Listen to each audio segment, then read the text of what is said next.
Sir अगर हम लिख कर अगर कोई कंप्लेन करेंगे तो मेरी नौकरी चली जाएगी, ऐसा अंग्रेजों के काल में भी नहीं हुआ था, जब हो रहा है।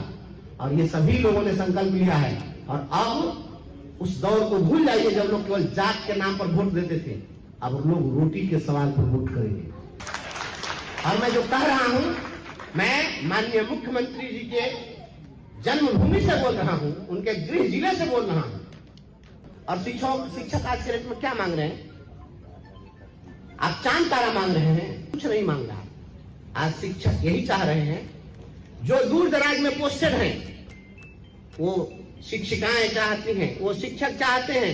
सुबह में जो स्कूल खुलने का टाइम और बंद होने का टाइमिंग वही था, सब कुछ वही था, वही तुम्हारा इंस्पेक्टर, वही तुम्हारा डीओ, वही तुम्हारा डीपीओ, सारा सिस्टम वही। तो पहले जो कर रहे थे वही आज भी कर रहे हैं, तो फिर अब आज से हम ट्रेनिंग पीरियड मेरा कैसे शुरू हो गया?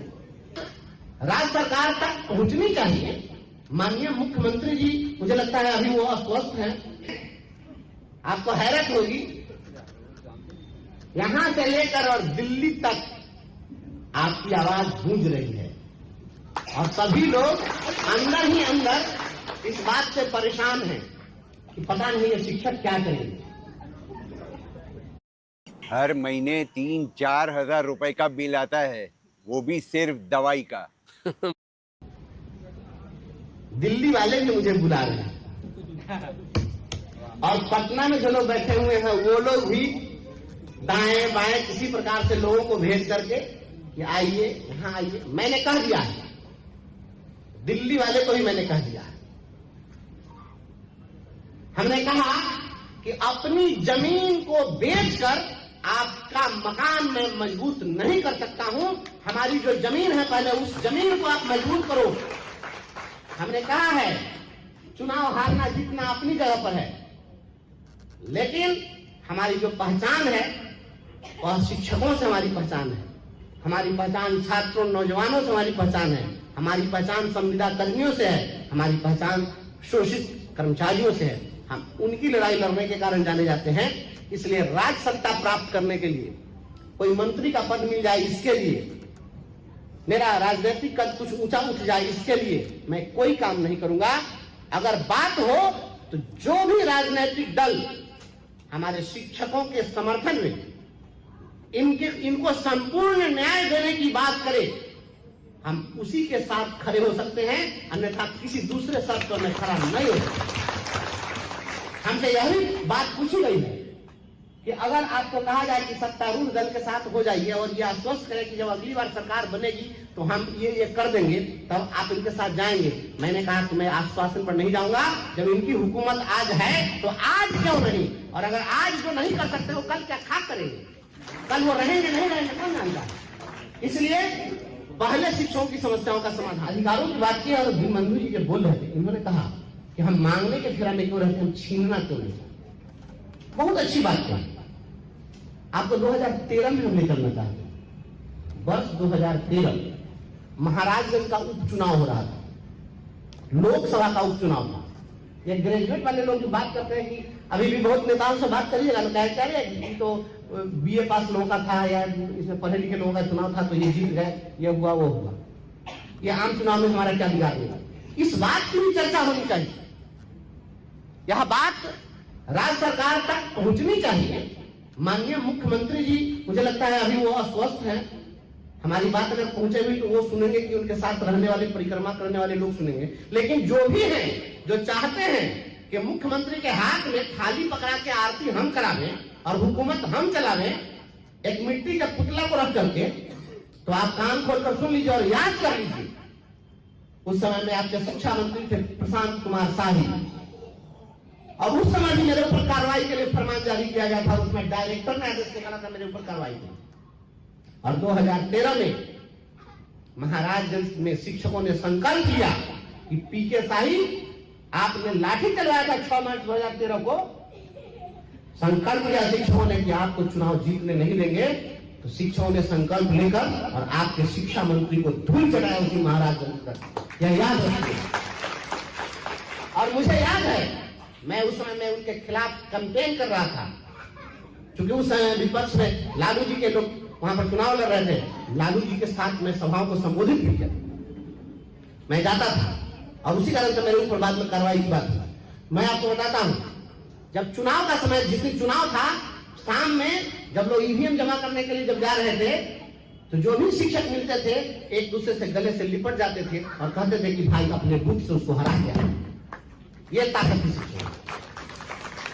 इसलिए ये पटना वाले लोग या दिल्ली में बैठे हुए लोग याद रखिए, हमारी संख्या कितनी है। हमारी संख्या को आप नजरअंदाज मत करिए। हमारी संख्या, हम 6 लाख से ज्यादा लोग हम लोग हैं और 5 लाख से अधिक संविदा कर्मी भी हैं सभी लोगों को मिला दें, जिसमें आपके टोला सेवक, तालीमी मरकज, इंदिरा आवास सहायक, आंगनवाड़ी सेविका, सहायिका, रसोईया, डाटा एंट्री ऑपरेटर, किसान सलाहकार, न्याय मित्र, ग्राम कचहरी के सचिव, आपने जितने लोगों को आपने कम पैसे पर काम करने के लिए मजबूर किया है और आपके पदाधिकारी जो शोषण कर रहे हैं और उसके खिलाफ वो बोल भी नहीं पाते हैं। हमारे पास आते हैं नौजवान और कहते हैं कि सर अगर हम लिख कर अगर कोई कंप्लेन करेंगे तो मेरी नौकरी चली जाएगी। ऐसा अंग्रेजों के काल में भी नहीं हुआ था, जब हो रहा है। और ये सभी लोगों ने संकल्प लिया है और अब उस दौर को भूल जाइए जब लोग केवल जात के नाम पर वोट देते थे। अब लोग रोटी के सवाल पर वोट करेंगे, लोग अपने जिंदगी के चैन सुकून के सवाल पर वोट करेंगे।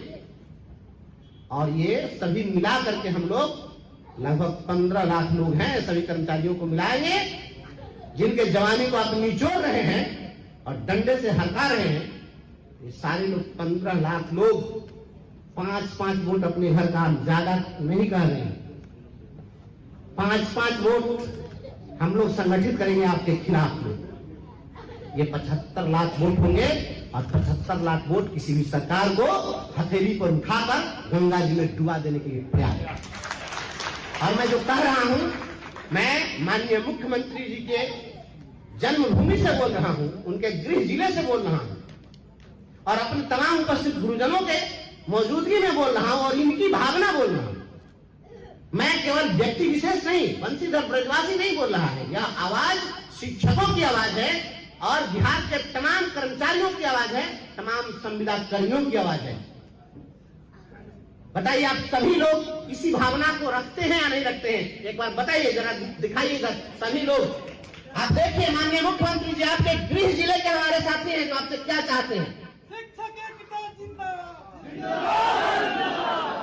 आप जान लीजिए कि ये लोग आपके घर के लोग हैं और ये इनकी भावना में बोल रहा हूं, आवाज बनकर मैं खड़ा हूं। हमने क्या कहा है, सदन के अंदर भी हमने बात रखी, ध्यानाकर्षण में हमने वहां पर उठाया था, हमने रसोइयों की बात की।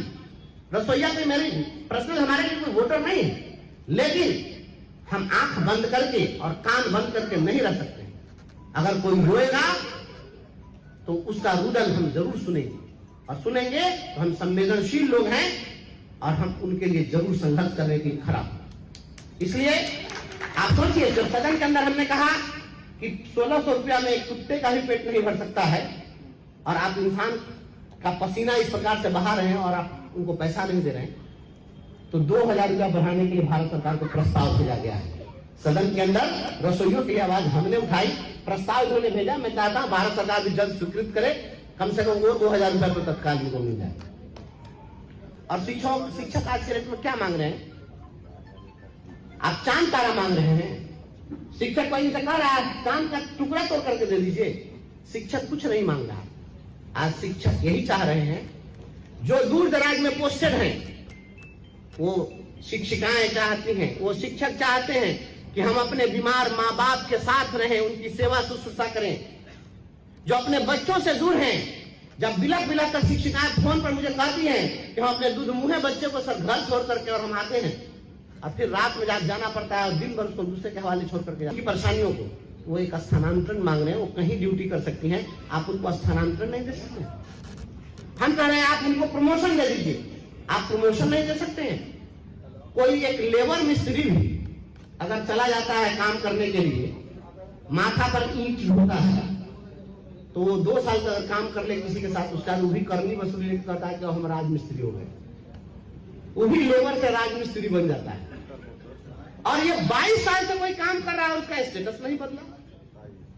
हमने अभी जो कुछ ये विशिष्ट शिक्षकों की बात आई है, तो 2020 के आंदोलन में हमारा ही प्रस्ताव था, सभी संगठन के लोग बैठे थे।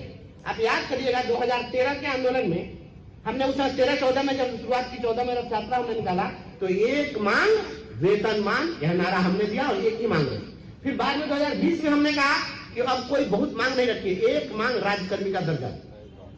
तो हमने कहा राज्यकर्मी का दर्जा, तो हम थोड़ी कहते कि आप परीक्षा है वो लगा दीजिए कि नहीं हम परीक्षा लेंगे, अभी वॉशिंग मशीन से धुलाई करके निकलेंगे। तो ये परीक्षा करके लेकर के और कहा कि हम अब विशिष्ट शिक्षक की परीक्षा लेंगे और विशिष्ट शिक्षक बनाएंगे, सक्षमता परीक्षा। पहले ये अक्षम थे, परीक्षा देंगे तो सक्षम हो जाएंगे। तो आप देखिए कि विशिष्ट शिक्षक बना दिए। अब बताइए कि विशिष्ट शिक्षक बनने के बाद आप कह रहे हैं कि अब आपका प्रोबेशन पीरियड स्टार्ट होगा, अब परीक्षमान अवधि होगा। तो इसके पहले हम लोग क्या किचन में बैठ के प्याज छील रहे थे, चीनी या बादाम फोड़ रहे थे? बताइए क्या कर रहे थे? उसके पहले भी हम उसी बच्चा को पढ़ा रहे थे, उसी स्कूल में पढ़ा रहे थे, उसी सिलेबस को पढ़ा रहे थे। सुबह में जो स्कूल खुलने का टाइम और बंद होने का टाइमिंग वही था, सब कुछ वही था, वही तुम्हारा इंस्पेक्टर, वही तुम्हारा डीओ, वही तुम्हारा डीपीओ, सारा सिस्टम वही। पहले जो कर रहे थे वही आज भी कर रहे थे, तो फिर अब आज से हम ट्रेनिंग पीरियड मेरा कैसे शुरू हो गया? इस प्रकार की बात वही कर सकता है जो व्यक्ति बेदिमाग होगा, दिमाग वाला व्यक्ति ऐसा कोई बात नहीं कर सकता।